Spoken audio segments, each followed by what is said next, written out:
कर्पूरी ठाकुर को कैसे याद करें? बहुत सारे तरीके हो सकते हैं, चूँकि कर्पूरी ठाकुर को भारत रत्न मिल चुका है, इसलिए उनकी बहुत सारी जीवनी, बहुत सारे उनके बारे में तथ्य और कथ्य सामने आ रहे हैं।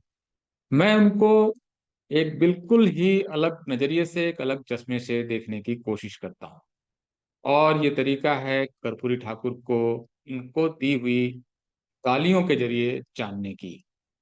कर्पूरी ठाकुर ने बहुत कुछ ऐसा किया, जिसकी वजह से समाज बहुत सारा बदला, बहुत सारे परिवर्तन आए, लेकिन बहुत सारे लोग नाराज़ भी हुए और किसी व्यक्ति को पहचानने के लिए उनकी तारीफ़ों के साथ-साथ, उनके बारे में कही हुई आलोचनाओं को भी जानना एक अच्छा तरीका है। आखिर कौन थे कर्पूरी ठाकुर? भारत रत्न कर्पूरी ठाकुर। उनके बारे में आप बहुत कुछ इस बीच में जान चुके होंगे क्योंकि भारत रत्न मिलने की घोषणा के बाद मीडिया जो आम तौर पर बिल्कुल चुप्पी का षड्यंत्र उनके खिलाफ रहा कि उनके बारे में बात ही नहीं करनी है, वो अब मजबूर है बहुत सारी बातें बताने के लिए कि वो कितने महान थे और क्या-क्या किया था। मैं कर्पूरी ठाकुर को एक बिल्कुल अलग नज़रिए से, बिल्कुल अलग चश्मे से, बिल्कुल अलग लेंस से देखने की कोशिश करता हूँ और वो लेंस है कर्पूरी ठाकुर को दी हुई गालियाँ। कर्पूरी ठाकुर ने ज़िंदगी में जो कुछ किया, आम तौर पर वंचितों के लिए किया और भर-भर करके गालियाँ उनको दी गई। सारी गालियाँ पूरी की पूरी बोलना संभव नहीं है। भद्र और अश्लील गालियाँ हैं, लेकिन कुछ गालियों का मैंने नोट्स बनाए कि आखिर उस समय के हालाँकि उस पूरे दौर को मैंने देखा भी है, तो बहुत कुछ याद भी है। तो क्या-क्या गालियाँ दी गई? कुछ प्रमुख गालियाँ। ये आरक्षण कहाँ से आई? कर्पूरी की माँ पूरा नहीं कर रहा। कर्पूरी, कर्पूरा, छोड़ गद्दी, उठा उस्तुरा। उस्तुरा मतलब रेज़र। कर्पूरी, कर्पूरा, छोड़ गद्दी, उठा उस्तुरा। ये ना गाली दी गई। गाली ये दी गई, कर्पूरी की माई चढ़े खजूर, बेटा माँगे, पूरा नहीं कर रहा हूँ मैं उसको अभी। इस तरह की गालियाँ, कई सारी और गालियाँ। दिल्ली दिल्ली से भेजा संदेश, कर्पूरी बार बनावे, भैंस चरावे राम नरेश। उसी दौरान राम नरेश यादव अ, यूपी के मुख्यमंत्री थे और उन दोनों ने लगभग साथ-साथ थोड़ा समय था ओबीसी को पहली बार उत्तर भारत में आरक्षण दिया गया था मंडल कमीशन से काफ़ी पहले। तो कर्पूरी ठाकुर इतनी ज़्यादा घृणा और नफ़रत के शिकार क्यों हुए? आखिर ऐसा क्या कर दिया था उस आदमी ने? एक साधारण से परिवार का एक बच्चा फिर स्कूल गया, कॉलेज गया, स्वतंत्रता आंदोलन में हिस्सा लिया, जेल गया। 1952 में पहले विधानसभा चुनाव में 31 साल की उम्र में विधायक बनकर आया। उस चुनाव के सबसे युवा विधायकों में पूरे देश में कर्पूरी ठाकुर 1967 जाते-जाते वो उप मुख्यमंत्री बनते हैं, सबसे बड़े दल के नेता बनते हैं और इसके साथ-साथ शिक्षा का मंत्रालय सँभालते हैं। बाद में बिहार के वो मुख्यमंत्री बनते हैं। ऐसा क्या कर दिया? क्यों गालियाँ? क्या समस्या क्या थी? कर्पूरी ठाकुर के जीवन के किए हुए 10 महत्वपूर्ण कार्यों के ज़रिए हम समझ पाएँगे कि कर्पूरी ठाकुर जननायक और कुछ लोगों के लिए खलनायक एक साथ क्यों बन गए। कर्पूरी ठाकुर समाजवादी आंदोलन से जुड़े हुए थे। कांग्रेस उस समय आज़ादी के आंदोलन की मुख्य धारा थी, लेकिन उन्होंने तय किया कि वो समाजवादी धारा के साथ जुड़ेंगे ताकि ज़्यादा से ज़्यादा लोगों का कल्याण हो, ये उनकी परिकल्पना थी। लेकिन वो लोहिया के साथ नहीं थे, लोहिया की पार्टी में वो नहीं थे। वो जयप्रकाश नारायण और प्रजा सोशलिस्ट पार्टी में थे।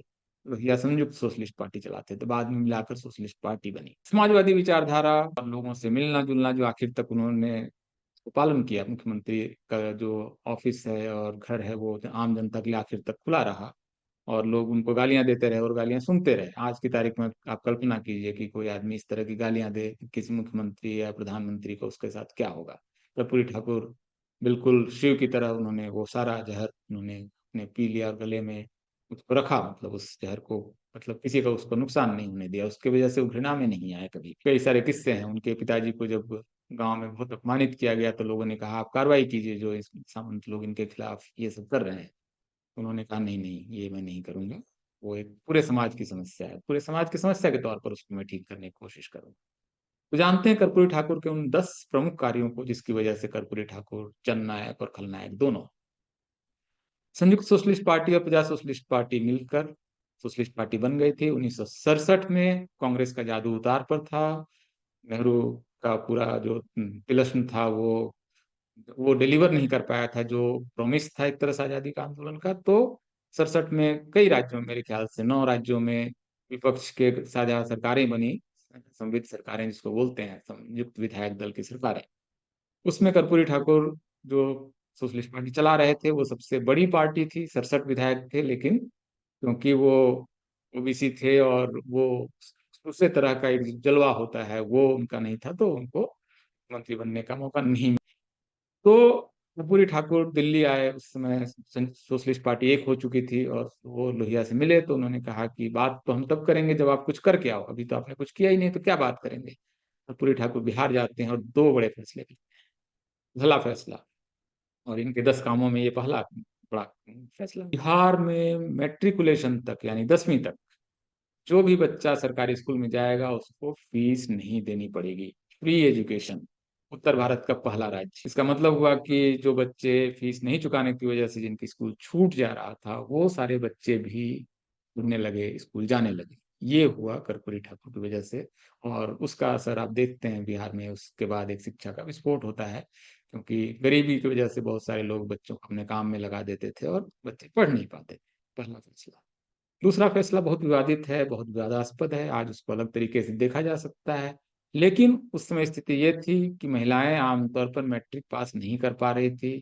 गरीब परिवारों के बच्चे मैट्रिक पास नहीं कर पा रहे थे, 10वीं पास नहीं कर पा रहे थे, और इसकी सबसे बड़ी वजह थी अंग्रेजी का डर और खौफ, क्योंकि टीचर्स भी अंग्रेजी के नहीं थे अच्छे, और नहीं थे, काफी हद तक नहीं ही थे, गाँव में तो बिल्कुल ही नहीं थे।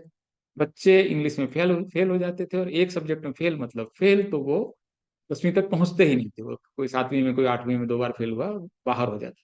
उन्होंने एक फैसला किया, नहीं, इंग्लिश में फेल होना फेल नहीं माना जाएगा, ये ऑप्शनल सब्जेक्ट होगा और अंग्रेजी के बगैर पास हो सकता है।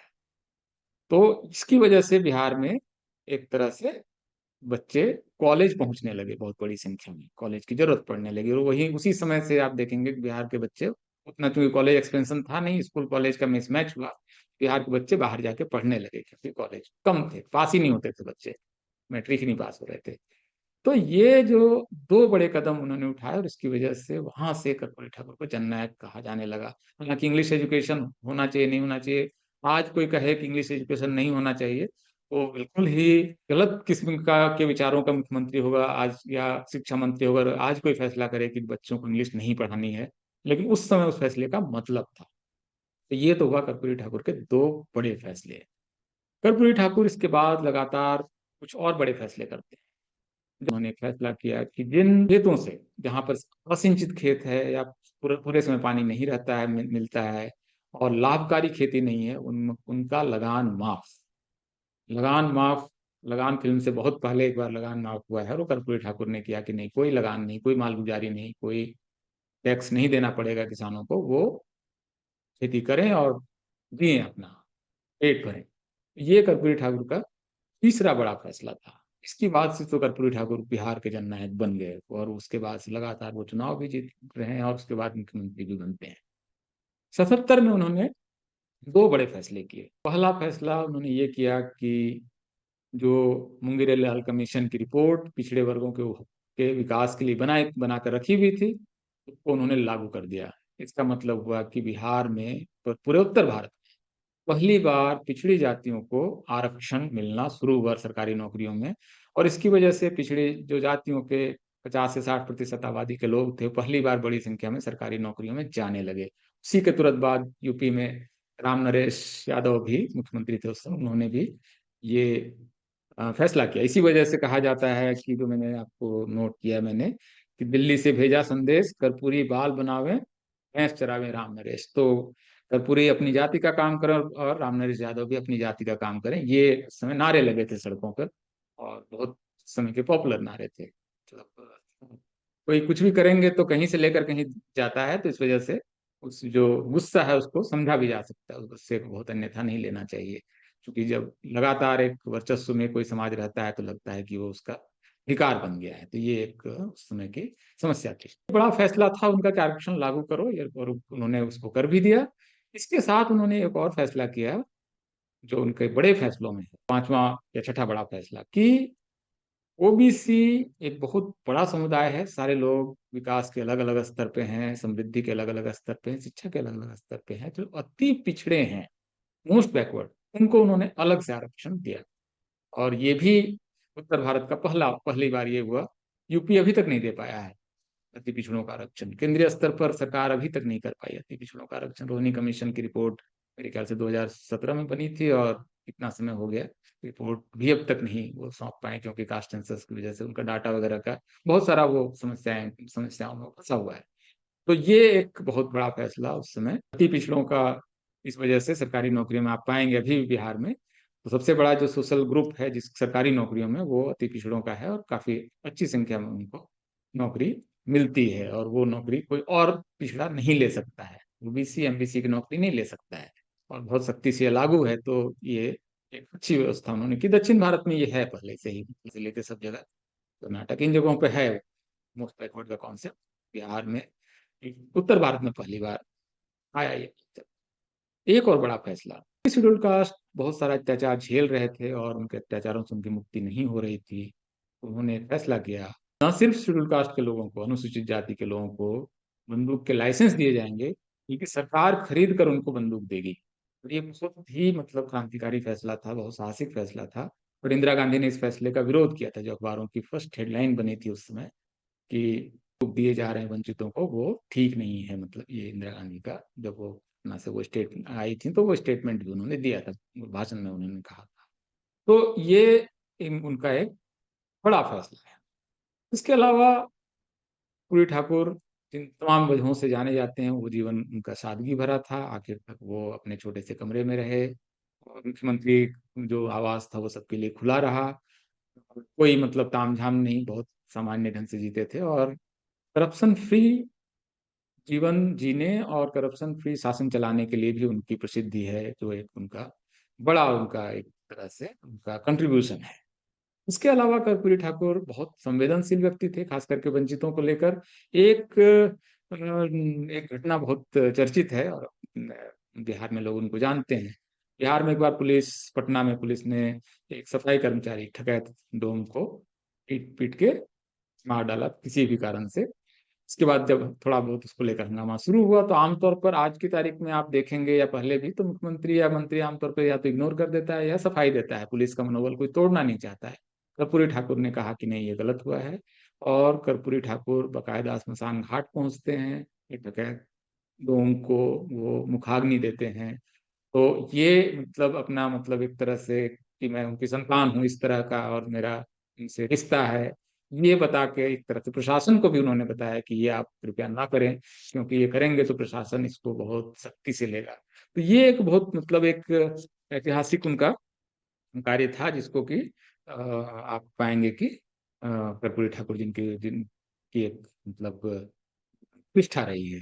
कर्पूरी ठाकुर के बारे में ये कहा जाता है कि वो उत्तर भारत के अन्नादुरई और करुणानिधि थे, क्योंकि जो सामाजिक न्याय के काम तमिलनाडु में दक्षिण भारत ने एक सिरा थाम रखा था और दूसरा सिरा बिहार ने थाम रखा था। तो वो उत्तर भारत के अन्नादुरई ही कहे जाते हैं, क्योंकि उन्होंने सामाजिक न्याय की जो अलग जगाई, वो काफी उसका असर रहा पूरे देश पर। धीरे धीरे उन वो सारी पॉलिसीज एक एक करके लागू हुई। रोहिणी कमीशन के इनको क्यों बनाना पड़ रहा है, पिछड़ों का कॉन्सेप्ट आया ही क्यों उत्तर भारत में, क्योंकि कर्पूरी ठाकुर बाद में कई राज्यों में अनुसूचित जातियों को गन लाइसेंस दिए गए। हालांकि गन नहीं दिया गया, गन तो कर्पूरी ठाकुर शायद अकेले थे मुख्यमंत्री जिन्होंने दिया था। तो ये एक्चुअली कर्पूरी ठाकुर जी करते हुए, और इस तरह से आप देख सकते हैं कि सामाजिक न्याय के वो काम उस समय कर रहे थे जिस समय कर्नल कमीशन नहीं आया था। उस समय ओबीसी का मिडिल क्लास फॉर्मेशन नहीं हुआ था, उनके ऑफिसर्स नहीं आए थे। उस समय इस काम को वो कर पा रहे थे और करने का वो साहस दिखा रहे थे। और यही नहीं, वो इस वजह से भी कर पा रहे थे क्योंकि बेशक उनको गालियां पड़ रही थी, लेकिन फिर भी वो व्यापक सहमति बना पा रहे थे इन चीजों को लेकर, सारी पार्टियों में, सारे दलों में और सारे लोगों के बीच। हालांकि उसमें विरोध भी हो रहा था, लेकिन वो कर पा रहे थे। इसका मतलब कि उनकी एक की जो व्याप्ति है, उनका जो असर है, वो बहुत व्यापक था, और इस कार्य को वो कर पा रहे थे। तो ये कर्पूरी ठाकुर का वो कार्य है जिसने कर्पूरी ठाकुर को इतना बड़ा बनाया है। और मुझे लगता है कि उनके निधन के काफी समय बाद भारत रत्न दिया जा रहा है। बेशक देरी हुई है, और पहले की सरकारें दे सकती थी, जिनके पास ये मौका था। उसके बाद बहुत सारी सरकारें आई, लंबे लंबे समय तक चली सरकारें आई। नरसिम्हा राव की सरकार रही रही। फिर लगभग उतने ही कार्यकाल, बल्कि उस थोड़ा थोड़ा ज्यादा कार्यकाल तक अटल बिहारी वाजपेयी रहे, 6 साल से ज्यादा। 10 साल मनमोहन सिंह रहे, और नरेंद्र मोदी को भी 9 साल से ज्यादा समय हो गया है। अल्टीमेटली ये कार्य पूरा हुआ, एक तरह से ऐतिहासिक काम है। इस बीच में भारत रत्न की असल में मर्यादा भी घटी है, बहुत तरह के लोगों को दे दिया गया है, जिसकी जिनकी उस तरह की कोई प्रसिद्धि भी नहीं है और काम का असर भी नहीं है। फिर भी क्योंकि भारत का ये सबसे बड़ा सिविलियन अवार्ड है, सबसे बड़ा सिविलियन पुरस्कार है, तो ये इस पुरस्कार का मिलना निश्चित रूप से बहुत महत्वपूर्ण है। तो हम सब लोग खुश हैं कि ये हुआ, और उनके एक तरह से ये जन्म शती का भी वर्ष है। 1924 में उनका जन्म हुआ, तो 100 साल पूरे हो रहे हैं, और इस समय उनको ये पुरस्कार मिला। ये बहुत महत्वपूर्ण है। बहुत बहुत शुक्रिया, धन्यवाद।